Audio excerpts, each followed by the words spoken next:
আৰু যেতিয়া আমাৰ চৰকাৰ শপত গ্ৰহণ কৰিলে আৰু মন্ত্ৰী হিচাপে আমাৰ সুশান্ত বুঢ়াগোহাঁই ডাঙৰীয়াই দায়িত্ব গ্ৰহণ কৰিলে, তেওঁ দায়িত্ব গ্ৰহণ কৰাৰ পিছদিনাই যেতিয়া ডিপাৰ্টমেণ্টৰ অফিচাৰৰ লগত বিষয়াৰ লগত তেওঁ মিটিং হ'ব, তাৰ আগমুহূৰ্তত তেওঁ গোটেই ছবিখন দিয়া হৈছে ইয়াত।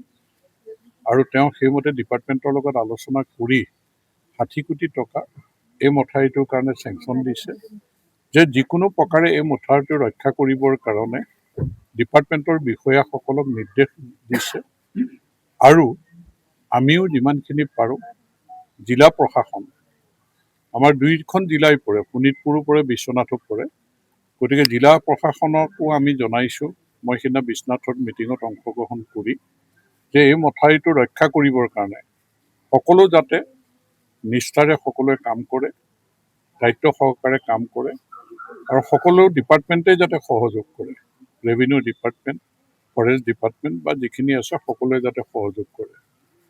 আৰু ১২ চনত এই মথাউৰি ভঙাৰ কাৰণে, বিশ্বনাথ পানপুৰ মথাউৰি ভঙাৰ কাৰণে অকল এই অঞ্চলে নহয়, যে চতিয়া জামুগুৰি সমগ্ৰ অঞ্চলত এটা প্ৰলয়ংকাৰী বানপানীৰ সন্মুখীন হৈছিলে। বহু মানুহ ক্ষতিগ্ৰস্ত হৈছিলে আৰু বহু মানুহক ৰিলিফ দিব লগা হৈছিলে, ঘৰ বনাই দিব লগা হৈছিলে। গতিকে তেনে এক পৰিস্থিতিৰ সৃষ্টি নহওক, তাৰ কাৰণে যিকোনো প্ৰকাৰে যুদ্ধকালীন প্ৰস্তুতিৰে এই মথাউৰি ৰক্ষা কৰিবৰ কাৰণে আমি যি আবেদন জনাইছোঁ তাৰ ওপৰত ভিত্তি কৰি মুখ্যমন্ত্ৰী ডাঙৰীয়াই গুৰুত্ব দি পেলাই ৬০ কোটি টকা দিছে। আৰু জলসম্পদ মন্ত্ৰী ডাঙৰীয়াইও এই মথাউৰিটো ৰক্ষা কৰিবৰ কাৰণে তেওঁ বিভাগীয় বিষয়া কৰ্মচাৰীসকলক নিৰ্দেশ জাৰি কৰিছে যাতে এই মথাউৰিটো কোনো কাৰণতে ভাঙিব নোৱাৰে। মই আশাবাদী মথাউৰি ৰক্ষা হ'ব, কাৰণ আপোনালোকে দেখিছে যে আগতে ইয়াত এনেধৰণৰ ছিষ্টেম কেতিয়াও দেখা নাই।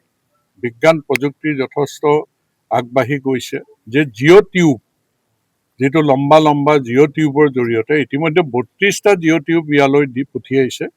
ইতিমধ্যে আমাৰ প্ৰায় ৫টামান জিঅ' টিউব বহিছে। গতিকে যিমানকেইটা জিঅ' টিউব ইয়াত ব্যৱহাৰ কৰিব লাগে, আমি বেছিকৈ জিঅ' টিউব আনি ইয়াত পঠিয়াই দিছে ডিপাৰ্টমেণ্টে। গতিকে যিকোনো প্ৰকাৰে এই মথাউৰি ৰক্ষা হ'ব বুলি মই আশাবাদী।